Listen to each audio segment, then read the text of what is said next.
Hello everyone. Today we are going to study about the next chapter of a database management system, which is sequences, and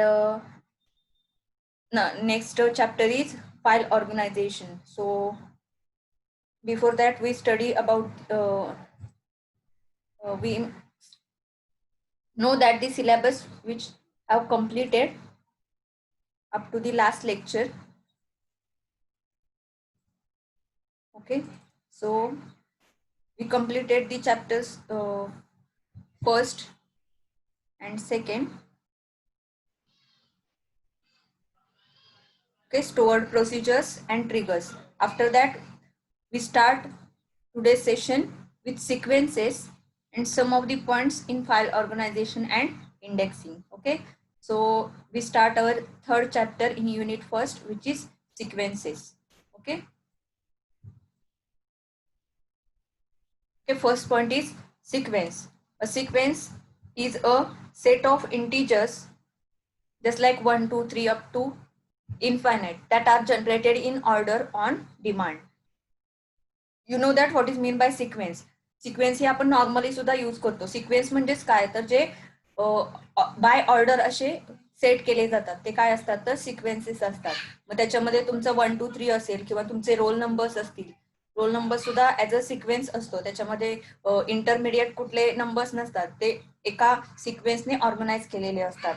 तर डेटाबेसमध्ये सुद्धा sequence ही concept use केली जाते. तर जर MySQL असेल तर त्याच्यामध्ये सुद्धा सिक्वेन्स यूज केले जातात किंवा बाय डिफॉल्ट त्याच्यामध्ये काय होतात तर सिक्वेन्शियली रेकॉर्ड सेव्ह होत असतात. Then sequences are frequently used in databases because many applications require each row in a table to contain a unique value, and sequences provide an easy way to generate them.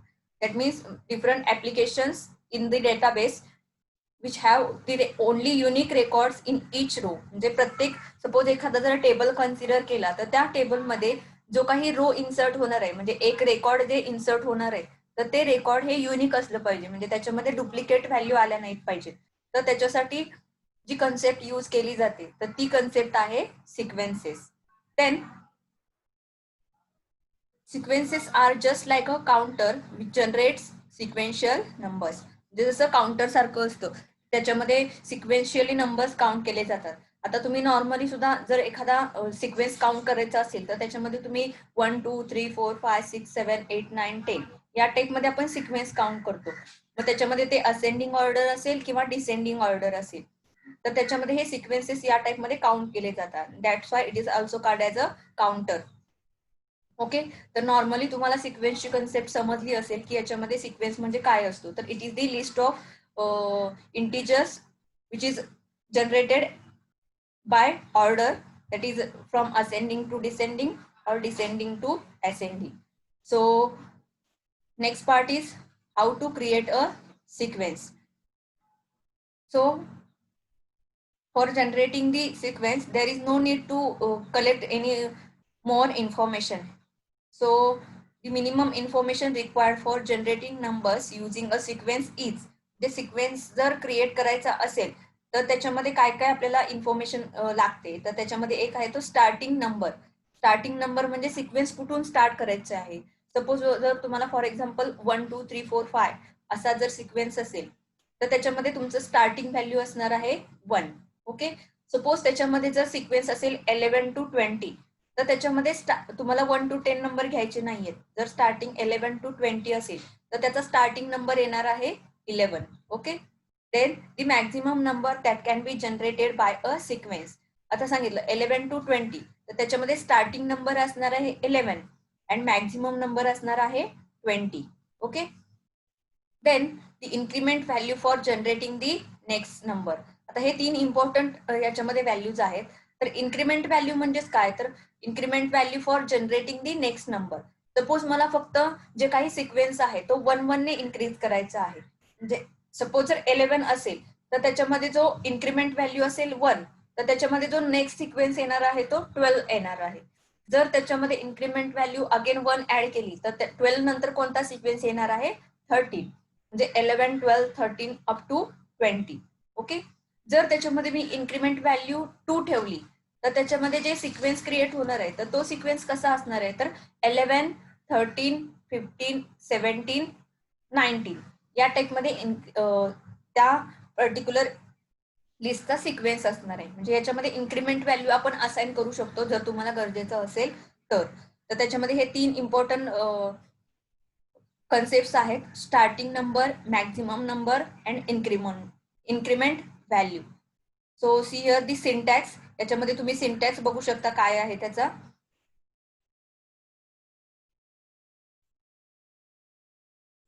Okay, syntax create sequence name. त्याच्यामध्ये sequence name assign करायचा आहे, जसं आपण stored procedure किंवा ट्रिगर्सनं assign केलं त्या टाईपमध्ये. त्याच्यानंतर त्याच्यामध्ये हे ब्रॅकेटमध्ये दिलेलं आहे, तर याच्यामध्ये हे ऑप्शनल आहे. तुम्हाला जर यूज करायचं असेल तर तुम्ही करू शकता, अदरवाईज नाही केलं तरी त्याच्यामध्ये जे बाय डिफॉल्ट असेल ते व्हॅल्यूज ऍक्सेप्ट केल्या जातील सिस्टीम मध्ये. तर याच्यामध्ये बघा, इन्क्रीमेंट बाय म्हणजे किती नंबरने इन्क्रीमेंट करायचं आहे, start with max value and minimum value. आता इथे तुम्हाला त्याचं डिस्क्रिप्शन दिलेलं आहे. इन्क्रीमेंट बाय म्हणजेच काय तर specify the interval between sequence numbers. It can be any positive or negative value, but not 0. If this clause is omitted, the default value is 1. म्हणजे जर ह्याच्यामध्ये इन्क्रीमेंट बाय हा जर क्लास यूज केला तर त्याच्यामध्ये तुम्ही पॉझिटिव्ह नंबर घेऊ शकता किंवा निगेटिव्ह नंबर घेऊ शकता, किंवा त्याच्यामध्ये जर तुम्हाला व्हॅल्यू घ्यायचीच नसेल किंवा इन्क्रीमेंट बाय हा क्लॉज यूज करायचा नसेल तर त्याच्यामध्ये डिफॉल्ट व्हॅल्यू कितीला स्टार्ट होते तर 1 ला स्टार्ट होते. म्हणजे 1 पासून सिक्वेन्स काय होतो स्टार्ट होतो by default. Then max value and min value. It specifies the maximum or minimum value that a sequence can generate. म्हणजे याच्यामध्ये मॅक्झिमम व्हॅल्यू किती असणार आहे आणि मिनिमम व्हॅल्यू किती असणार आहे हे याच्यामध्ये डिफाईन केलं जातं. आता सपोज 1 to 100, दुसरं एक्झाम्पल सांगते, 1 to 100 असेल तर त्याच्यामध्ये मिनिमम व्हॅल्यू असणार आहे 1, मॅक्झिमम व्हॅल्यू असणार आहे 100. Okay, then start with.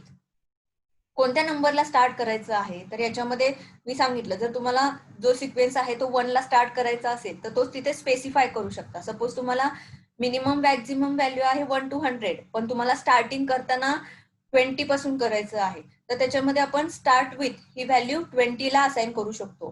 म्हणजे जरी तुमची मॅक्झिमम आणि मिनिमम व्हॅल्यू 1 to 100 असेल तरी सुद्धा त्याचं स्टार्टिंग हे 20 पासून असणार आहे. त्याच्यानंतर आहे cycle. It specifies that the sequence continues to generate repeat values after reaching either its maximum value.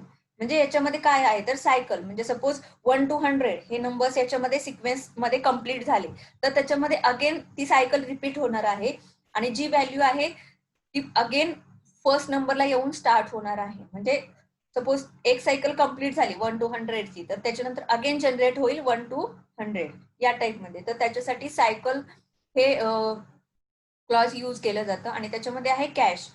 Cash specifies how many values to generate in advance to keep in memory for faster access. Minimum value is 2 for this option. म्हणजे याच्यामध्ये जी काही memory आहे तर त्याच्यामध्ये या values किती time त्या store राहणार आहे तर त्याच्यामध्ये ते स्पेसिफाय करण्यासाठी याच्यामध्ये कॅश हा कीवर्ड यूज केला जातो. Okay, this is the syntax for creating a sequence. याच्यामध्ये या टाइपमध्ये सिक्वेन्स आपण क्रिएट करू शकतो. तर फॉर एक्झाम्पल मी इथेच दाखवते तुम्हाला की याच्यामध्ये हा एक सपोज हा सिंटॅक्स असेल तर याच्यामध्ये मी सिक्वेन्स नाव लिहिलेलं नेम लिहिणार आहे, create sequence SEQ_ student. Okay, increment by कितीने इन्क्रीमेंट झालं पाहिजे तर मला 1नेच इन्क्रीमेंट झाली पाहिजे प्रत्येक value. Okay, then start with कितीला स्टार्ट झाली पाहिजे व्हॅल्यू. सपोज माझी व्हॅल्यू आहे 501. ओके, देन मॅक्झिमम व्हॅल्यू असणार आहे 560. म्हणजे 501 to 560 म्हणजे 60 ह्याच्यामध्ये काउंट असणार आहेत. आणि त्याच्यामध्ये जे इन्क्रीमेंट होणार आहे तर त्याच्यामध्ये काय होणार आहे तर याच्यामध्ये 1ने फक्त ते काय होत राहणार आहे इन्क्रीमेंट होत राहणार आहे. तर मॅक्स व्हॅल्यू 560 असणार आहे आणि त्याच्यामध्ये मीन व्हॅल्यू असणार आहे 501 म्हणजे जे काही रोल नंबर्स जनरेट होतील ते 501 पासून स्टार्ट होतील मिनिमम व्हॅल्यू, आणि मॅक्झिमम व्हॅल्यू असणार आहे 560, म्हणजे 560 पर्यंत अलोकेट होणार आहेत. आणि त्याच्यामध्ये त्याचं स्टार्टिंग किती असणार आहे 501, म्हणजे तुम्ही मिडल मधून कोणतेही नंबर घेऊ शकता, असं नाही की त्याच्यामध्ये तुम्ही 1 पासूनच स्टार्ट करायला हवं.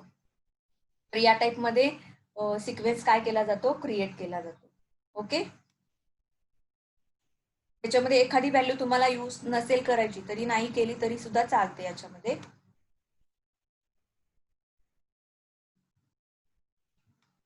Then next part is altering a sequence. A sequence once created can be altered. This is achieved by using the alter sequence statement. Alter sequence statement use करून याच्यामध्ये एखादा सिक्वेन्स काय केला जाऊ शकतो, अल्टर केला जाऊ शकतो. The start value of the sequence can not be altered. आता याच्यामध्ये तुम्ही बाकीची इन्फॉर्मेशन चेंज करू शकताय, पण याच्यामध्ये जी स्टार्टिंग व्हॅल्यू आहे किंवा स्टार्टचा जो ऑप्शन आहे तो याच्यामध्ये चेंज होऊ शकत नाही. तर याच्यामध्ये तुम्ही काय चेंज करू शकता, तर increment by and minimum value हे तुम्ही चेंज करू शकता याच्यामध्ये. Okay, alter sequence name, increment by and minimum value. कितीने इन्क्रीमेंट करणार आहे, सपोज तुम्ही फर्स्टली 1 ने दिलेलं असेल पण तुम्हाला 1 ने नको आहे, 2 ने इन्क्रीमेंट करायचं असेल तर याच्यामध्ये इन्क्रीमेंट बायची व्हॅल्यू 2 इथं असाइन करू शकतो आपण. Okay, alter means change the structure of the sequence. Okay, and last one is destroying a sequence. Okay, syntax is drop sequence name. Okay, this is the simple query for destroy a sequence or delete a sequence. Drop sequence name. Okay, by using this you generate the sequence, alter the sequence or delete the sequence, and it is very useful in the application which have only the unique rows in a particular table or in a particular database. ज्याच्या एखाद्या ऍप्लिकेशनच्या डेटाबेसमध्ये जर unique value assign करायच्या असतील तर त्याच्यामध्ये sequence use होतो. तर फॉर एक्झाम्पल तुम्ही ऑनलाईन शॉपिंग वेबसाईट्स बघत असाल तर त्याचा जो काही डेटाबेस आहे त्याच्यामध्ये पर्टिक्युलर कस्टमर म्हणजे for a one day how many customers can visit the particular online shopping website and buy the product, then that are identified easily by that particular organization because of database which is maintained uniquely. म्हणजे suppose जर एखादा user असेल आणि त्याच्यामध्ये त्याने काहीतरी product bye केला तर त्याचा जो काही डेटा आहे तर तो डेटाबेस मध्ये जाऊन स्टोअर होतो त्या पर्टिक्युलर वेबसाईटच्या, आणि त्याच्यामध्ये कोणत्या कस्टमरने कोणती ऑर्डर दिलेली आहे किंवा त्याच्यामध्ये त्याचा डिटेल्स काय आहेत तर हे कसे फाइंड आउट केले जातात. तर त्याच्यामध्ये जे डे स्टार्टिंग पासून जे काही त्याच्यामध्ये युजर्स व्हिजिट करतात किंवा त्याच्यामधून प्रोडक्ट खरेदी करतात तर त्यांचा जो काही डेटा आहे तर त्यांच्यासाठी एक पर्टिक्युलर सिक्वेन्स असाइन होतो. म्हणजे त्याच्यामध्ये टोटल आता सपोज जर मला काढायचं असेल की त्या डेटाबेस मधून किती कस्टमर्सनी त्या पर्टिक्युलर वेबसाईट वरून ऑनलाईन शॉपिंग केलेलं आहे तर त्याच्यामध्ये ते कस्टमर आयडी असतील तर ते कस्टमर आयडी सिक्वेन्शियली त्याच्यामध्ये अलोकेट करून ठेवले जातात, आणि त्यामुळे जे काही कस्टमर आहे ते युनिकली त्याच्यामध्ये स्टोअर होऊन राहतात त्या पर्टिक्युलर कस्टमरचा डेटा. त्यामुळे कोणत्या कस्टमरने कोणता प्रोडक्ट घेतलेला आहे किंवा त्याच्यामध्ये किती प्रोडक्ट्स ऍट अ टाइम त्यांनी घेतलेले आहेत तर ते एका कस्टमर आयडी वरती पूर्ण त्यांचे डिटेल्स काय होऊन राहतात, स्टोअर होऊन राहतात. त्यामुळे त्याच्यामध्ये ते इझिली आयडेंटिफाय केलं जाऊ शकतं. तर त्याच्यासाठी हा सिक्वेन्सचा यूज होऊ शकतो. ओके, या चॅप्टर मध्ये तुम्हाला एवढेच पॉइंट्स आहेत सिक्वेन्स मध्ये. Sequences, creating a sequence, altering a sequence and destroying a sequence. Okay, your sequence chapter is completed, so let's move towards the next chapter which is file organization.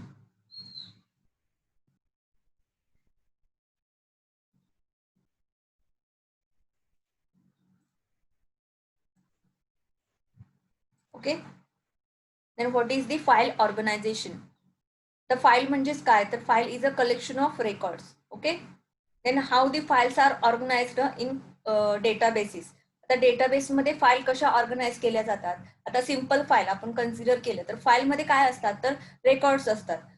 तर ते records कसे generate केले जातात? For example books. तुमचं जर book consider केलं तर त्या बुकमध्ये तुम्ही डेटा कसा सर्च करता किंवा त्याच्यामध्ये तुम्ही डेटा मेंटेन कसा केलेला आहे. तर त्याच्यामध्ये सपोज तुमचं बुक असेल तर त्याच्यामध्ये फर्स्ट काय असतं, तर फर्स्टली असते इंडेक्स. ओके, इंडेक्स असते किंवा तुमचा सिलेबस असतो. सिलेबस असतो. सिलेबस नंतर तुम्हाला समजतं की त्या बुकमध्ये काय काय आहे ते. ओके, त्याच्यानंतर तुमचा जो नेक्स्ट पार्ट येतो तो त्याच्यामध्ये काय असतो, तर इंडेक्स असते. म्हणजे तुमच्या ज्या सिलेबस मधले पॉइंट्स आहेत तर ते कोणत्या पेजवरती आहेत किंवा त्या कोणत्या पेज नंबरवरती लिहिलेले आहेत. तर त्याच्यामध्ये तुमचं ते पर्टिक्युलर पॉइंट्स असतात आणि त्याच्या पुढे तुमचे इंडेक्स दिलेले असते, म्हणजे पेज नंबर लिहिलेले असतात. तर तुम्ही बुक्स ओपन केल्यानंतर तुम्हाला एखादा जर पॉइंट सर्च करायचा असेल तर तुम्ही डिरेक्टली ते बुक फर्स्ट पेज पासून लास्ट पेज पर्यंत बघत नाही. तर त्याच्यामध्ये तुम्ही फर्स्टली काय बघता, तर इंडेक्स बघता आणि तुम्हाला त्याच्यामध्ये तुम्हाला हवा तो पॉइंट कोणत्या पेजवरती आहे तर त्याचा पेज नंबर बघता आणि त्याच्यानंतर ते पेज ओपन करून तुम्हाला जो काही पॉइंट हवाय तो तिथून तुम्ही तो रीड करून घेता किंवा तुम्हाला जर राईट करायचा असेल तर तो राईट करता. तर त्याच्यामध्ये इझिली काय आहे, तर हे फाईल ऑर्गनायझेशन आहे. म्हणजे याच्यामध्ये बुक्सचं फाईल ऑर्गनायझेशन काय आहे, तर याच्यामध्ये फर्स्टली सिलेबस असेल, त्याच्यानंतर इंडेक्स असेल आणि इंडेक्स नंतर जे काही पेज नंबर आहेत त्याच्यावरती पर्टिक्युलर तुमचा जो काही डिटेल पॉइंट्स आहेत ते राईट केलेले आहेत. तर हे एक्झाम्पल कशाचं आहे, तर फाईल ऑर्गनायझेशनचं आहे. तर त्याच पद्धतीने डेटाबेसमध्ये सुद्धा काय केलं जातं, तर फाईल ऑर्गनायझेशन केलं जातं. तर आता आपल्याला बघायचं आहे की डेटाबेसमध्ये फाईल ऑर्गनायझेशन कसं होतं. Okay, so start with file organisation. The file is a collection of records. Using the primary key, we can access the records. म्हणजे डेटाबेसमध्ये फाईल ऑर्गनायझेशन मेंटेन करण्यासाठी काय यूज केलं जातं, तर प्रायमरी की यूज केली जाते. Okay, the type and frequency of access can be determined by the type of file organization which was used for a given set of records. Then file organization is a logical relationship among various records. This method defines how files records are mapped onto disk blocks. Okay, तर आता ह्याच्यामध्ये हे जे काही file organisation आहे तर ते disk block वरती सुद्धा कसं स्टोअर होऊन राहील, तर या टाइप मध्ये सुद्धा त्याचं जे काही मॅनेजमेंट आहे ते याच्यामध्ये केलं जातं फाईल ऑर्गनायझेशन मध्ये. So file organization is used to describe the way in which the records are stored in terms of blocks and the blocks are placed on the storage medium. आता याच्यामध्ये suppose file organisation आहे तर याच्यामध्ये concept आहेत की file organisation मध्ये data कसा store होणार आहे. तर तो डेटाबेस हा मध्ये जे काही डेटा आहे तर तो ब्लॉक्स मध्ये कसा स्टोअर होऊन राहील. तर आता याच्यामध्ये ब्लॉक्स काय असतात तर हे तुम्हाला माहिती असेल किंवा स्टोरेज मीडियम काय आहे. Okay, the first approach to map the database to the file is to use the several files and store only one fixed length records in any given file. Okay, then files of fixed length records are easier to implement than the files of variable length records. Okay, then objective of file organisation. आता याच्यामध्ये तुम्हाला जे काही file organisation आहे त्याचे type बघितल्यानंतर तुम्हाला easily समजेल की फाईल ऑर्गनायझेशन काय असतं ते. ओके, तर आता ह्याचे मेन ऑब्जेक्टिव्ह काय आहेत फाईल ऑर्गनायझेशनचे. It contains an optimal selection of records, that is records can be selected as fast as possible. म्हणजे याच्यामुळे काय होऊ शकतं, तर फाईल ऑर्गनायझेशन केल्यामुळे डेटाबेस मधून एखादे रेकॉर्ड्स असतील तर ते इझिली काय केले जातात, फाइंड आउट केले जातात.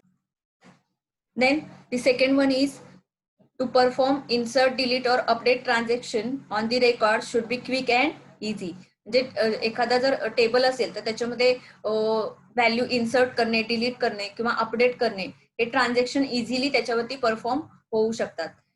Then next one is the duplicate records cannot be induced as a result of insert, update or delete. तर याच्यामध्ये डुप्लिकेट रेकॉर्ड याच्यामध्ये इन्सर्ट केले जाणार नाहीत बिकॉज ऑफ फाईल ऑर्गनायझेशन, कारण याच्यावरती प्रायमरी की असणार आहे आणि प्रायमरी की मुळे त्याच्यामध्ये डुप्लिकेट व्हॅल्यू असाइन होऊ शकणार नाहीत. For the minimal cost of storage record should be stored efficiently. याच्यामध्ये रेकॉर्ड्स आहेत ते इफिशियंटली काय होऊ शकतात, स्टोअर्ड होऊन राहू शकतात. तर याच्यामध्ये हे फाईल ऑर्गनायझेशनचे ऑब्जेक्टिव्ह आहे. आता याच्यामध्ये मेन फर्स्ट ऑब्जेक्टिव्ह काय आहे, तर records can be selected as fast as possible. आता मी तुम्हाला बुक्सचं एक्झाम्पल सांगितलं, त्याच्यामध्ये इंडेक्स असल्यामुळे तुम्हाला जे काही पॉईंट हवाय तो तुम्ही इझिली किंवा फास्टली काय करू शकता, सर्चिंग करू शकता. because of file organization. Okay, then the next point is types of file organizations. File organization contains various methods. Okay, file organization चे different types आहेत. These particular methods have pros and cons on the basis of access or selection. आता याच्यामध्ये त्याचे काही pros आहेत, काही cons आहेत, म्हणजे ऍडव्हान्टेज डिसएडव्हान्टेज आहेत, पण ते प्रत्येक ह्याच्यावरती डिपेंड आहे की कोणतं फाईल ऑर्गनायझेशन यूज करायचं आहे ते. In the file organisation the programmer decides the best suited file organisation method according to his required. म्हणजे जशा रिक्वायरमेंट असतील तर त्या रिक्वायरमेंट नुसार यामधील कोणताही एक type as a file organisation म्हणून यूज केला जाऊ शकतो. ओके, तर आता ह्याच्यामध्ये फाईल ऑर्गनायझेशनचे टाइप्स तुम्हाला या डायग्राम मध्ये दिसतील. तर या डायग्राम मध्ये बघा फाईल ऑर्गनायझेशनचे डिफरंट टाइप्स आहेत. त्याच्यामध्ये आहे sequential file organisation. Okay, second one is heap file organisation. Then third one is hash file organisation. Next one is ISAM, that is index sequential file organization. Then B+T file organization, and next one is cluster file organization. आता याच्यामध्ये आपल्याला हे one by one बघायचे आहेत की याच्यामध्ये हे काय आहेत ते.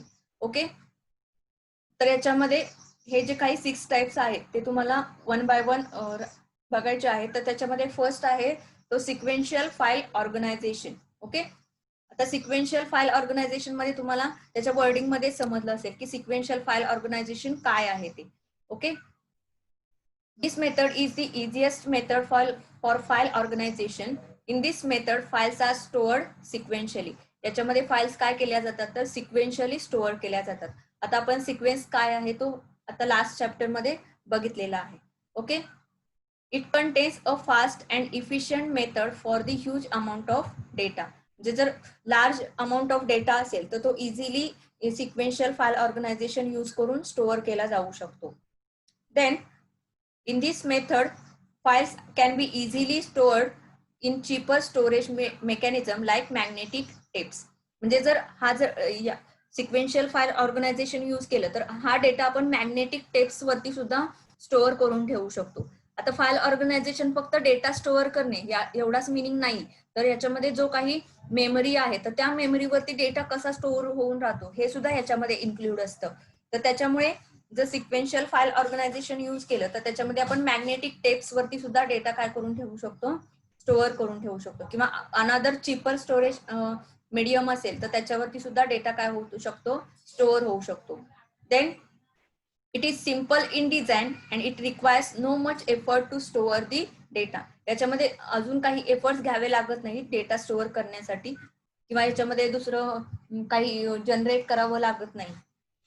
दिस method is used when most of the records have to be accessed like grade calculation of a student, generating the salary slip etcetera. आता इथे एक्झाम्पल दिलेले आहेत की सिक्वेन्शियल मध्ये काय वापरलं जातं, कसं वापरलं जातं. तर त्याच्यामध्ये सपोज एखाद्या स्टुडंटची ग्रेड कॅल्क्युलेट करायची असेल तर ती ग्रेड कॅल्क्युलेट होऊ शकते, किंवा त्याच्यामध्ये एम्प्लॉईची सॅलरी स्लिप जनरेट करायची असेल तर ती स्लिप सुद्धा याच्यामध्ये जनरेट होऊ शकते. Then this method is used for report generation or statistical calculation. आता हे फील्ड आहेत की याच्यामध्ये सिक्वेन्शियल फाईल ऑर्गनायझेशन यूज होतं. मग त्याच्यामध्ये रिपोर्ट जनरेशन असेल किंवा स्टॅटिस्टिकल कॅल्क्युलेशन्स असतील तर त्याच्यामध्ये हे सिक्वेन्शियल फाईल ऑर्गनायझेशन यूज होतं. आता याच्यामध्ये तुम्हाला डायग्राम दिसेल की या डायग्राम नुसार याच्यामध्ये सपोज जर हे नंबर्स असतील किंवा फाईल असेल, आता ही फाईल आहेत असं कन्सिडर करायचं, R1, R2, R3, R4, R5, R6. पण याच्यामध्ये बघा स्टार्टिंग या फर्स्ट डायग्राम मध्ये R1, R3, आता इथं मिडल मध्ये बाकीच्या फाइल्स आहेत आणि याचं एंडिंग काय आहे तर R6 and R7. Okay, this is the starting of the file and this is end of the file. Then new record is inserted in to the particular file. याच्यामध्ये new record insert केलेलं आहे R2.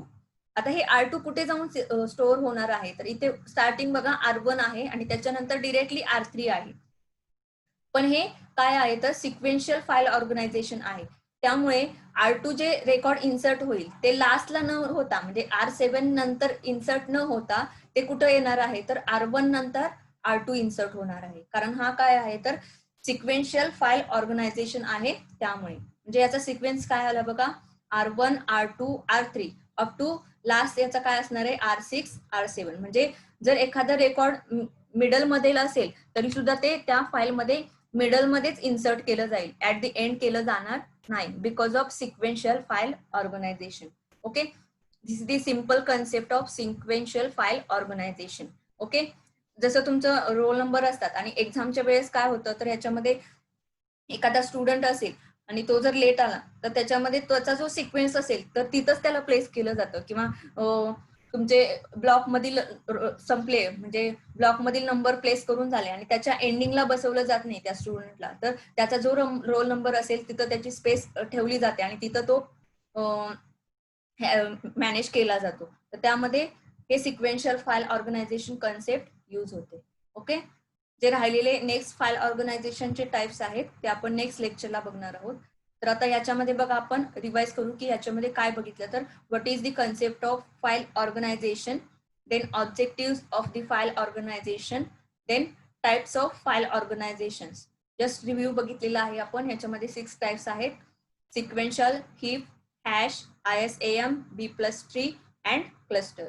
आणि त्याच्यामध्ये जो आपण first file organisation बघितला तो आहे sequential file organisation. Okay, so remaining file organization types are studied in our next lecture. Okay, thank you.